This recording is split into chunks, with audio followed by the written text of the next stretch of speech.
En la sección 19.2 tenemos el título Entropía y segunda ley de la termodinámica. Tal como pasa con la entalpía, definir entropía es un poco complicado. Es más sencillo siempre utilizarla y hacer cálculos con ella que realmente poner en una oración de 2, 3 líneas qué significa o qué es, ¿sí? Em, pero lo que pasa es que la espontaneidad termodinámicamente está relacionada con este concepto llamado entropía. Entonces, em, como les digo, es un poco complicado, ¿verdad? Llegar a decir entropía es, ¿verdad? Y no sé si quieren intentar el diccionario o algo por el estilo, pero eso sería peor, creo, ¿verdad? Porque en sí, como palabra del idioma, tendrá una definición en el diccionario, pero es una palabra exclusiva de esta temática, ¿verdad? Entonces, quizá un diccionario no sea ni siquiera lo más adecuado para dar una definición sobre eso. Entonces, como dice aquí, ¿verdad? Que ni siquiera se esfuerzan por definirla. Ellos dicen, en general, la entropía está asociada con el grado de aleatoriedad de un sistema o con el grado de distribución o dispersión de la energía entre los diversos movimientos moleculares del sistema. Entonces, en realidad, em, digamos, para mí, para ustedes, ¿verdad? En mis palabras, dígalo en esta manera. La entropía es una cantidad termodinámica que está relacionada con em, el grado de desorden o de movimiento eh, que tiene un sistema, ¿sí? Y como lo dice aquí más adelante, al igual, ¿verdad? Que la energía interna, que aquí en el libro la llamamos E mayúscula, y la entalpía, que es H mayúscula, eh, lo que nos interesa son los cambios, ¿sí? O sea, aquí vamos a llamar entropía a la letra S, pero en sí no nos interesa si la entropía tiene tal valor, sino más bien el cambio de entropía. Entonces, ya que lo estamos asociando así, diríamos que el cambio de entropía es el aumento o la disminución en el desorden que ocurra en un proceso. Sí, por dar un ejemplo, regresando tal vez a lo de los recipientes con una atmósfera de gas y cero atmósfera de gas, ¿verdad? Que vimos en la sección anterior. Em, ¿qué, qué sucedió? Bueno, eh, o en qué estado está como más ordenado o más compacto el sistema. Cuando todo el gas está solamente en, en uno de los recipientes o cuando ya yo abro la válvula y permito que eso se movilice, ¿verdad? Claramente ahí estaríamos viendo que hay más desorden o más aleatoriedad en el proceso cuando más bien se da el estado final, donde el gas se está repartiendo en los dos recipientes. Entonces ahí diríamos que hay un cambio de entropía y que fue un aumento, ¿sí? Que fue un aumento de entropía, ¿sí? ¿Verdad? Sería como la manera de tratar de ir, ok, ¿verdad? Eso es lo que significa, ¿verdad? Igualmente, por ejemplo, si yo tengo un beaker con agua, ¿sí? Lo empiezo a calentar y se me empieza a vaporizar. Ujú. Entonces, ¿dónde estaban las partículas más ordenadas y más compactas? Bueno, cuando estaba en el estado inicial que está el agua líquida en el beaker. Mientras que cuando ya eso se está, ¿verdad? vaporizando y expandiéndose por todas partes, el, la movilidad o la aleatoriedad del proceso, el desorden que tienen las partículas ahora es mayor. Entonces, ese es un ejemplo también de un cambio de entropía y es un aumento en la entropía. O sea, la entropía del estado final es mayor que la entropía del estado inicial. ¿Sí? Entonces, eh, mm, la entropía es algo que ya está tabulado, está medido, ¿verdad? Tal vez ya entrar en cómo se hacen esas mediciones es un poco complicado, pero la cuestión es que teniendo nosotros los valores de entropía, podemos entonces calcular el cambio y de esa manera hacer una asociación eh, con lo espontáneo, que es realmente espontáneo en términos de la entropía. Sí. Bien, entonces por acá, ¿verdad? Lo que nos dicen es, mira, cambio de entropía, así como cambio de entalpía, cambio de energía interna será condición final menos condición inicial. Ujú. Entonces,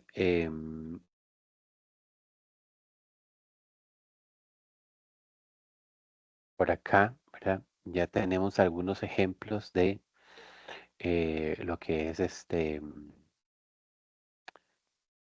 cálculos, ¿verdad? De entropía. Entonces, por ejemplo, el delta S, ¿verdad? Si lo leemos, delta S. Delta S sería el cambio de entropía, ¿sí? Em, Aquí particularmente en los cambios de fase. Entonces, ¿qué es lo que pasa? En un cambio, para los cambios de fase, la entropía o el cambio de entropía se puede calcular como el calor estándar, sea de fusión o el calor estándar de vaporización, dependiendo de cuál cambio físico o cuál cambio de fase es el que estemos hablando, dividido entre la temperatura. ¿Cuál temperatura? El punto de fusión o el punto de ebullición. ¿Sí? Recordemos que esa transferencia de calor que se da en los cambios de fase ocurre a temperatura constante. ¿Sí? Entonces, de esa manera, yo puedo calcular el cambio de entropía en la fusión. De nuevo, pensémoslo así. ¿Quién está más ordenado? ¿Un cubito de hielo, sí, que está sólido, ¿verdad? Yo le suministro calor y él se derrite, ¿sí? Se vuelve líquido. Entonces, si lo pensamos, decimos, bueno, ¿cuál de esos dos estados, el cubito compacto o el agua derretida, están más ordenados y más compactos? Es definitivamente el estado inicial, ¿cierto? El estado em, del cubito. Ujú. Entonces, de esa manera diríamos que la entropía del cubo de hielo es menor que la entropía del agua líquida, ¿sí? Esa sería la manera de que lo relacionaríamos ahí. Entonces, por ejemplo, aquí han puesto los valores, ¿verdad?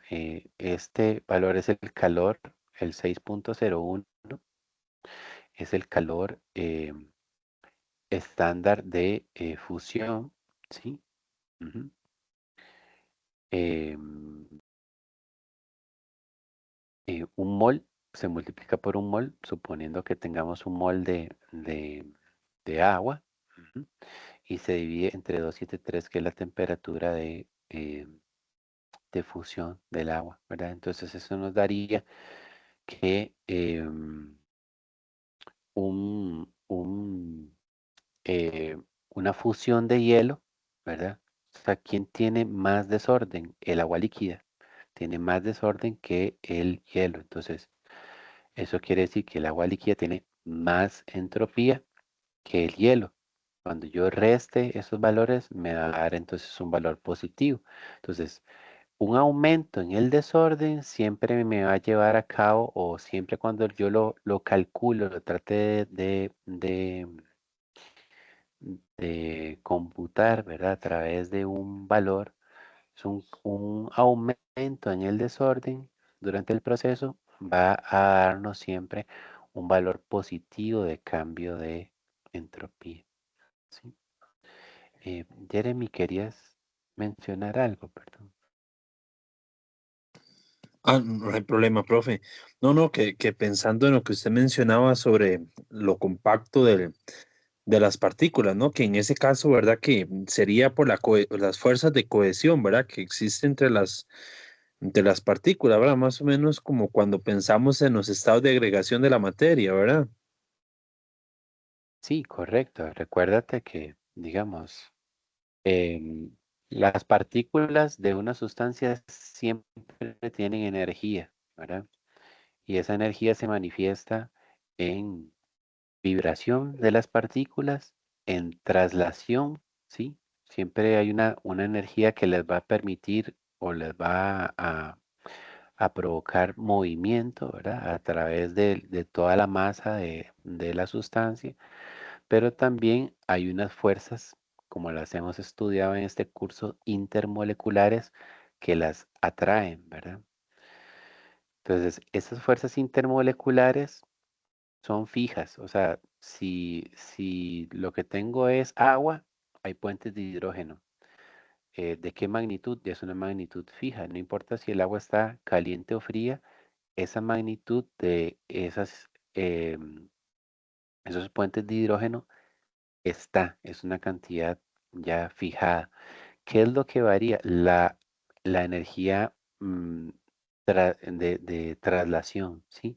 Y esa energía cinética de movimiento está asociada con la temperatura. Entonces lo que sucede es que si yo bajo la temperatura, las partículas se trasladan mucho más lento.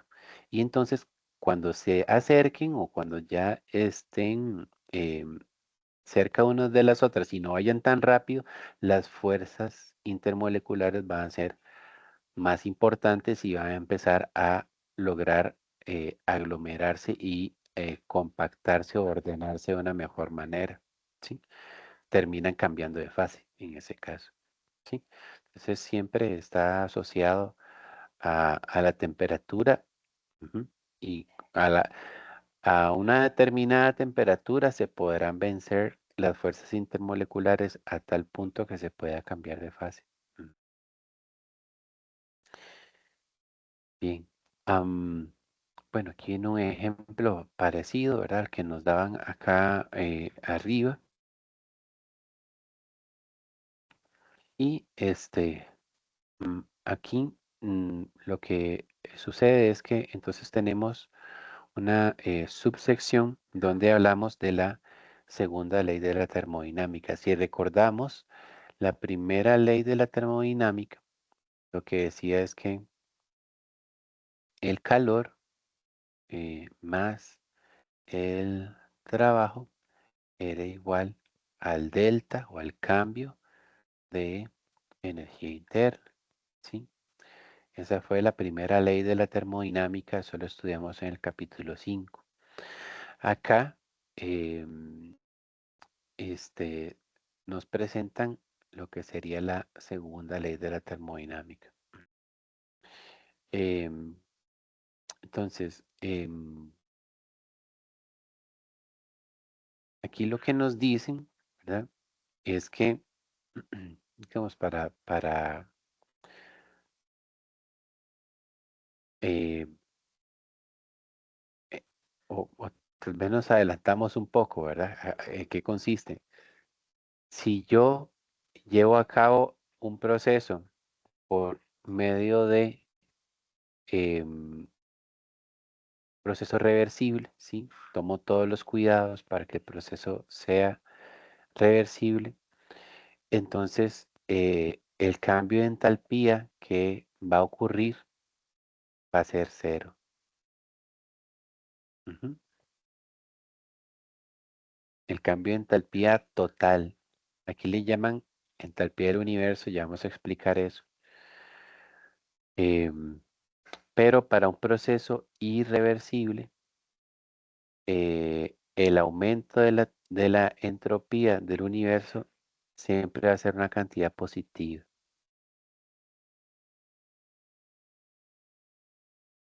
¿verdad? Entonces, em,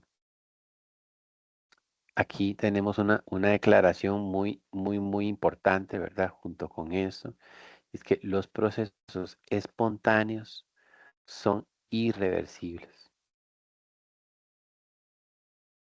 ¿ok?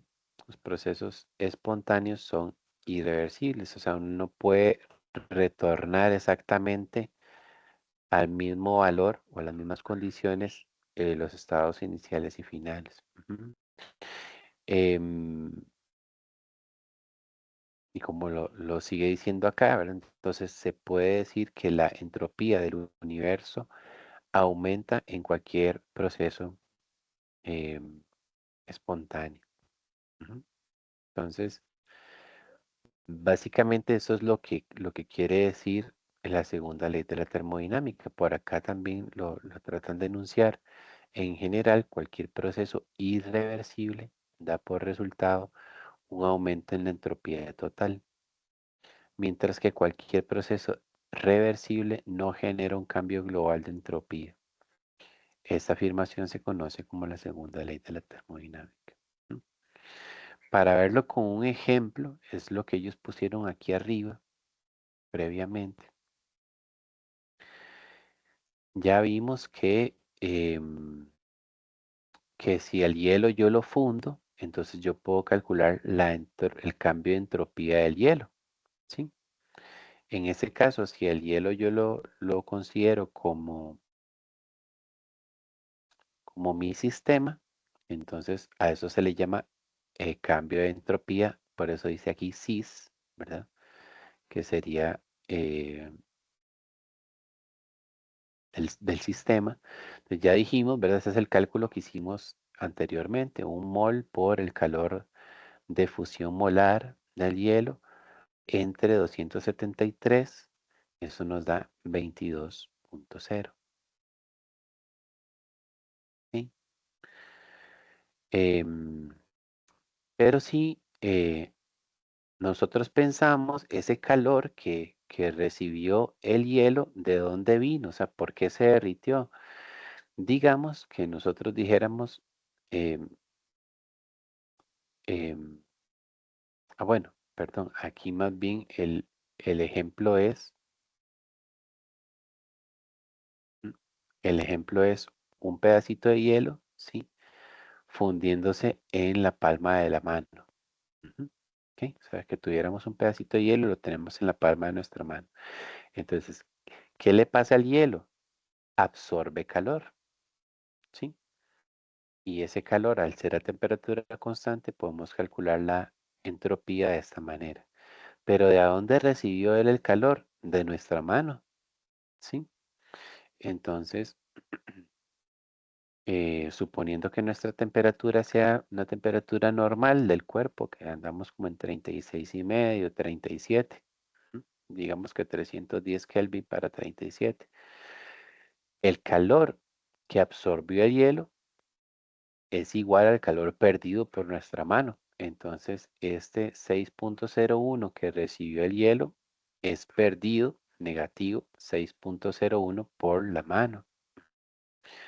Eh, pero en este caso, es, eh, la temperatura de la mano es 310. Entonces, podemos ver que lo ganado en entropía por el hielo no es exactamente igual a lo perdido por eh, sus alrededores, en este caso, ¿verdad? Aquí el cambio de entropía del ambiente sería el cambio de entropía de nuestra mano. Ujú. No es igual, lo vemos que hay una pequeña diferencia. Entonces, si ya no vemos esto como el hielo, la mano, ¿verdad? Y esas dos por aparte, sino que vemos el conjunto en total de qué pasó en este proceso, ya tendríamos una entalpía, perdón, un cambio de entropía total, que sería el cambio de entropía que tuvo el hielo y el cambio de entropía que sufrió la mano. Si yo sumo estas dos, bueno, esta me dio negativa porque sí, era una pérdida de calor. Si sumo estos dos, vean que nos da eh, positivo, ¿sí? Entonces, em, como dice aquí, ¿verdad? Si la temperatura del entorno no fuera 310, sino alguna otra temperatura infinitesimalmente por arriba de 273, la función sería reversible en lugar de irreversible. Entonces, em, ¿verdad? Aquí lo que quieren decir ellos es, em, vemos que no es reversible porque el cambio total de entropía fue superior a cero. Si esto nos hubiera dado cero, entonces diríamos que el proceso sí era reversible. ¿Ok? Entonces es posteriormente lo que ellos enuncian por acá. ¿Estamos?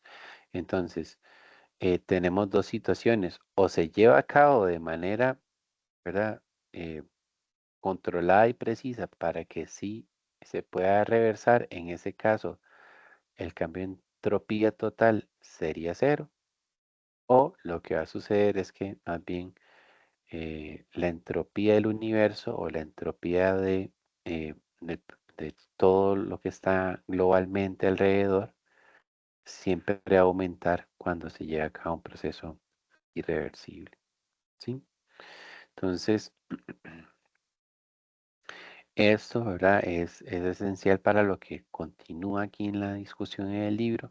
La segunda ley de la termodinámica indica el carácter esencial de cualquier cambio espontáneo, el cual siempre va acompañado por un aumento en la entropía del universo.